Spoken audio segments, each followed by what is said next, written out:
Hello everyone, it's me, Star Mercenary, or Starmark for short. This particular video is going to be a bit different. It's going to be an audio instead of an actual face camera video where you see my face. The reason why it's because, well, it is a bit difficult to kind of get the setup a bit ready because most of the time I don't record often. I record very sporadically. So as for those who don't know what the word sporadic means, let me show you. So sporadic is an adjective that describes something happening at irregular intervals, be it in scattered instances or without a steady pattern. That's basically how I record. A lot of the times I tend to record when I feel like it, and sometimes it's very frequent, sometimes it's very infrequent. It really depends on the mood and very depends on what's going on at the moment. So in this video, I'm going to be talking about 7.0, specifically Snezhnaya, the very first act, Everwinter Without Mercy, which is honestly, again, it is still a surprise that we're getting Everwinter Without Mercy as the first act. What are we gonna get as the final act? I have no idea, but I'm sure it's gonna be epic. Anyways, so in this video, I'm going to be talking about some notes that I took. So I took some notes during the live stream and a while after, and I was kind of letting the ideas marinate and kind of, let it build up some evidence, give it some time to kind of think about it and all that stuff like that. So I have these set of notes. This video is going to be, or this audio is going to have two sections. The first section is going to be the main notes. So basically the live stream notes, the things that we already know based on the live stream itself, visually and, audibly from what we can hear and what the NPCs say contextually. So the first thing is this. The central conflict is the heavenly principles against Snezhnaya. This much is very simple, it's very obvious, but it is still important to remember that that is the central conflict. The central conflict is not against the traveler, it's against the heavenly principles. And that is something that it will always say the same. We all know that, but hey, it's always good to say it either way. So the next point is that Paimon was reduced to a comatose state. Perhaps it's a connection to a curse? That's another possibility. So another point that I added was the traveler confronts the ruler of death, or Renova in this case. And the next point is that Renova says the first time could be considered a coincidence. So could that refer to the events in Nordcry or possibly in Truth Amongst the Pages of Purana? And the next point is, if so, why now and not in Natlan when we first saw them, when we had their first encounter, basically? Or why not way more later in the past? Because they said, are you getting involved in Snezhnaya's affairs? But when you think about it, we've already been involved in every other nation's affairs, albeit not so directly, but you get what I mean. For example, in Fontaine, we couldn't exactly get too involved with theirs. It was a prophecy. We could only watch. We could only observe. With Nordcry, we got very involved. With Natlan, we got really involved too. Liyue, that much we did too. We got involved as well. Mondstadt, we also got involved as well. Inazuma, the whole reason that Inazuma changed was because of the traveler. So why now and not more later in the past? Why I said that the first time could be considered a coincidence? What are they referring to? So that is an interesting point. Another point is the traveler will fight Renova before the Tsaritsa does. That's also an interesting thing I noticed, because you saw in the Transcendence trailer that the Tsaritsa is confronting Renova, but in this case, you see Renova confronting the traveler first. So that is quite a bit of a shock. However, it does bring up an interesting possibility. Could be a possible catalyst or a possible trigger for the traveler to work with the Fatui and possibly become the 10th Harbinger, because that's kind of an ongoing theory that's been going around right now. The ongoing theory and assumption is that the traveler will become the 10th Harbinger. It is becoming way more likely, so it's possible that with the traveler confronting Renova might become the catalyst for him to work with the Fatui. That could be the very reason. Now, another point that we now know is that Conrians are all descendants of the Tsaritsa. It's a possible connection to the third descender, that much we know. Now, this one was already talked about a lot. A lot of people on social media, places like Twitter, Instagram, YouTube, Bilibili, they've all talked about those places.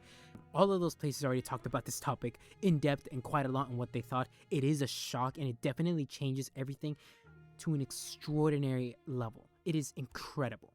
As for what could these implications mean, it has a lot of implications. I would say what they are right now, but the problem is that a lot of them are already said. Those are implications that were already explained by other content creators and other videos. So if you wanted to know about that, then I'll see if I can link their videos in the video description below. On the screen, it's going to be black, but you're going to have some text and see some pictures.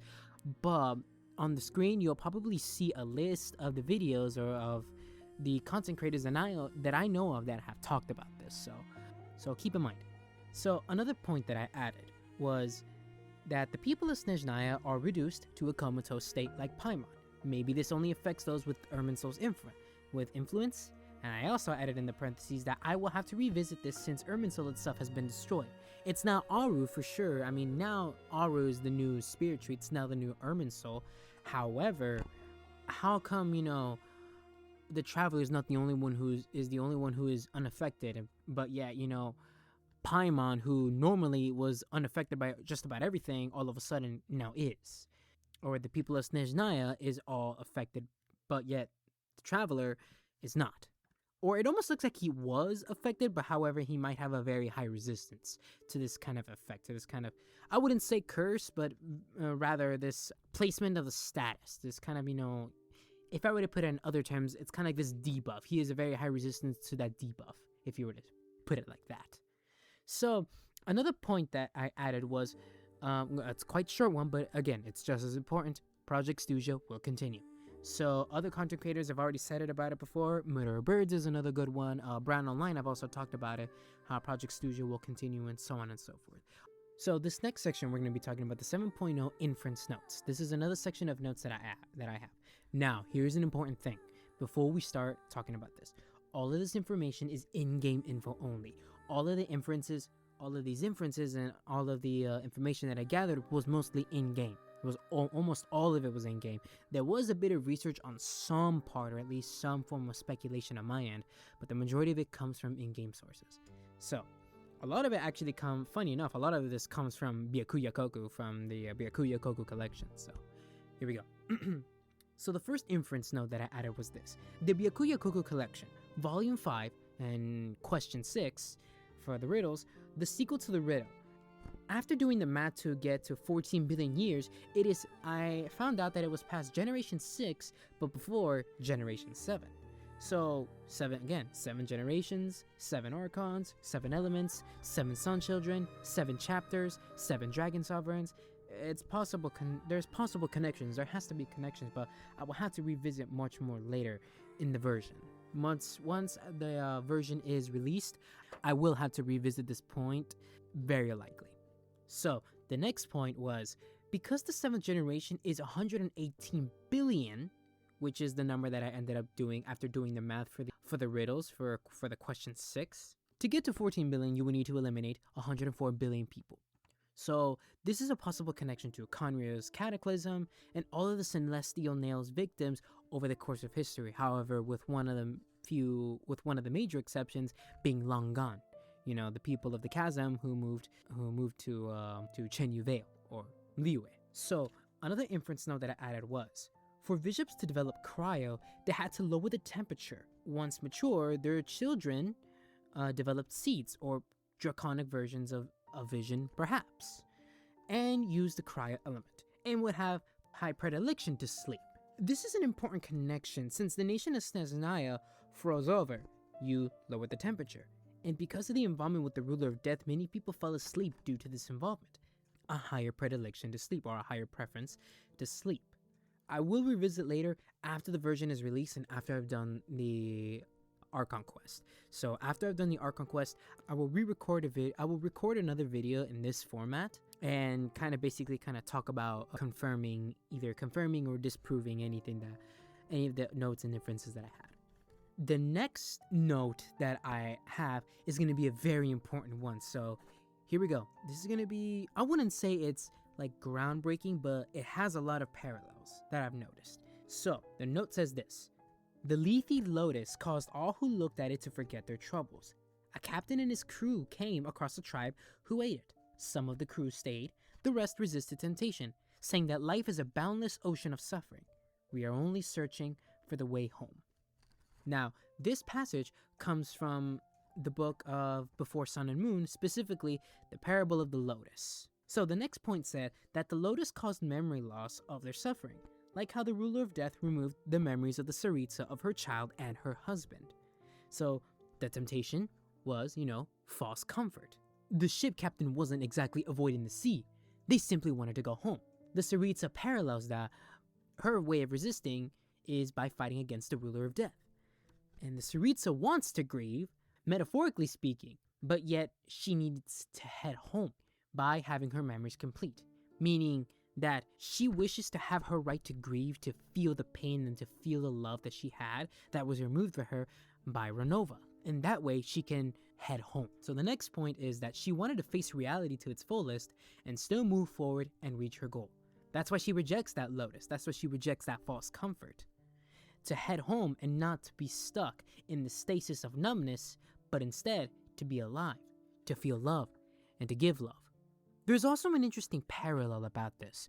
One of them is the Raiden Shogun, actually. The Raiden Shogun basically emulated what Renova wanted to do, or what Renova did. Renova basically said that if you forget something, then that means you won't suffer. And in this case, that would be a form of numbness, of stasis. You don't move on. And it's a form of eternity, to a degree. Now, the Raiden Shogun parallels this in the sense that she said that only through eternity are you closest to the heavenly principles. But her form of eternity was static eternity, meaning there is no change, nor is there any degradation. There's no innovation, but there is no destruction, to a degree. So we'll say like you don't gain anything, but at the same time you don't lose anything. So what happens? It's absolute peace. So there's also that form of parallel between the Raiden Shogun and the Tsaritsa situation, and as well as Renova's actions. Because if you think about it, Renova, even her wings, like the shape of the wings behind her on her back are literally the statue of the omnipresent God. We all figured that out in the God's Limit trailer when it came out.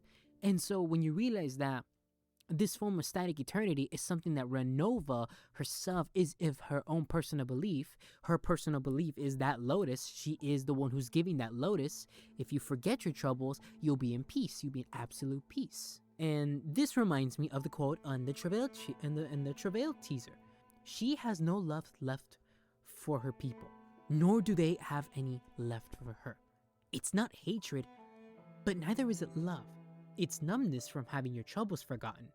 To be a fool and ignore all is also a form of forgetting, which is also an interesting thing, because to be a fool is basically what the Fatui is. Because the Fatui, as we all know in the Commedia dell'arte, the Fatui just simply means the fools. So it is a very interesting parallel how the Raiden Shogun, Renova, and the Tsaritsa situation all kind of combine, and how Enkanomiya's parable of the lotus, the Lethe lotus, basically kind of describes her situation really, really well. Now, there's also another quote that I read from another book, Parent Harry. Death upon death descend into the void. So the Crimson Moon Dynasty would ask you if you died, and after answering yes, they say that you are reborn. And this also reminds me of another quote in the Byakuya Koko collection of Volume 1. Mystery's creation conceals, the sun and moon omens reveal. 3 corners in darkness shrouded, the void by 5 saints clouded. So what I interpreted it is this. This is my own interpretation. You can take it as you wish, but to be completely honest, I prefer you take it with a very huge grain of salt. I might be wrong, but it is a good reference point to kind of how to see it. So these 3 corners could likely mean the 3 shades still active and known, and the void refers to the truth. So the 5 saints could either refer to the 4 shades in the primordial one, or it could also refer to the 5 sinners of Khaenri'ah. The 5 saints, the void by 5 saints, clouded. There's also a possibility. So, however, for the one of the 4 shades in the primordial one, making them 5, the corners in darkness could likely refer to how they blindly follow orders. The 4 shades blindly follow orders, or how they aren't in the know of Asmodee's plans and actions because she's gone MIA. Basically, they're in the dark of what's going on. The actual quote, the first part of the quote, Mystery's creation conceal, could probably refer to the false sky in the system of fate being so hidden. But now that Irminsul is now destroyed, the sun and moon now protect and reveal omens. The reason why I say that the sun and the moon and not just the moon is because during Natlan, the suns, like Xbalanque, struck a deal with death. They struck a deal with the ruler of death. That deal with Renova became the very reason why they were able to overcome the abyss, that void. And the moon is, well, interestingly enough, because that's where the frost moon was. That's where the souls originally went to, as we knew. As we know in the Temple of Space World Quest, we found out in one of the NPCs saying that they used to be the ferry men to take the souls to the Silver City in the moon. An interesting thing is that Mona once asked what the result would be, or what result she would get if she used the moon as her focus to do her divinations. Her hydromancy, instead of using the false sky, is to now use the frost moon. So there's also how that connection on how the moon can reveal omens. So another thing that is possible is the fact that Irminsul is destroyed, meaning that they are in the dark of what will happen. That could also be a reference to what the three corners in darkness shrouded, which means that they're no longer in control or in the know of what fate will bring forth. Fate will bring many possibilities. We don't know what's going on because of Irminsul's destruction. Alright, so apart from that, we already talked about a lot of parallels and all of these similarities, how the parable of the Lethe, or the parable of the lotus, that's what it's actually called, basically kind of describes the situation of what's going on with the Tsaritsa and how her conflict with Renova had come to pass and what had happened and what was going to happen and so on and so forth. But also kind of the similarities of how the Raiden Shogun basically emulates Renova's ideals almost perfectly, because that's kind of what she wanted. That's kind of what Raiden A wanted because of that. Because of her loss of Raiden Makoto, she ended up adopting that concept of eternity, but through stasis. There's also that. So what are some important things that I could say? Well, one important thing that I will say is that the 14 billion years refers to Istaroth. The mother of 14 billion years is what the passage says in the Byakuya Koko collection, specifically, like I said, in volume 5 in question 6. So another thing that's interesting that caught my attention was the Tsaritsa's quote when she said, "One should not throw fragile driftwood to a drowning person," referring to the point of how the Tsaritsa rejects the lotus, the false comfort, nor give the illusion of warmth to those freezing to death. Death is not the enemy of love. The real enemy is the blessing given by deluded gods. Life is a vast sea of suffering. We are only searching for the way home. That's the connection. And it parallels the ruler of death and actions as well as her intent, which is honestly really fascinating. So there is that. So some extra notes and thoughts that I had was of this. Well, I say extra notes, but it's more of a thought that I've had for a while, and I kind of want to put it out there. So I feel like the reason why Conria doesn't have an act number in the Travail trailer or in the Travail teaser is because the Traveler Archon quests are the Conria quests. They dive into the history of and its affairs in the present, and which happens in every nation.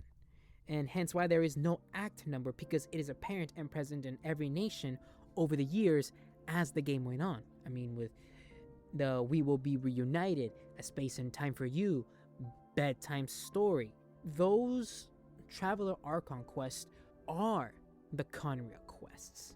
That's why Conria doesn't have an act number, because it's not tied to a specific nation. It's tied to two beings, two entities, the Traveler and the sibling. Now, admittedly, yes, Song of the Welcome Moon had the Traveler and the sibling and Dainsleif in a normal Genshin Archon quest. Sure, that does make some sense. That kind of, to a degree, slightly breaks that little assumption. But it is very consistent. And it's also an interesting point to think about.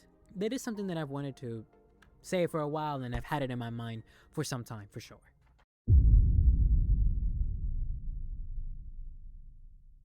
Hello everyone, so you've reached the end of this video. It's been a long time since I've decided to do this kind of format. I'm just kidding, not really. It hasn't been that long.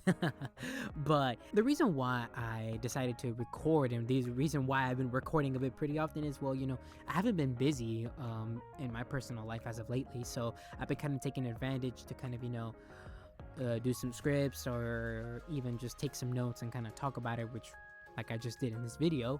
The question remains, will I be doing this in a scheduled manner? Again, no, it is very sporadic, so I'll do it when I feel like it. So right now I've been recording more frequently and I've been uploading and posting more frequently, for sure, but down the line, I won't be doing that. I won't be doing the same thing like by next week, or, you know, like the next month. Who knows how often I'll post a video. However, I will say something. I will guarantee something. After the release of Everwinter Without Mercy, once I finish the Archon quest, I will definitely record my thoughts on it, and I will talk about what I think about it and my honest thoughts and opinions and so on and so forth, and any other crack theories that I thought of. That is something that I will be doing. So, before we end the video, I would like to leave you guys with just one tiny little question. It's a simple little question, it's nothing too crazy, small, uninteresting, it's kind of irrelevant to some degree, but I might as well ask it. So, my question is this. Where is Istaroth? Why is she not there, and why is she not getting involved?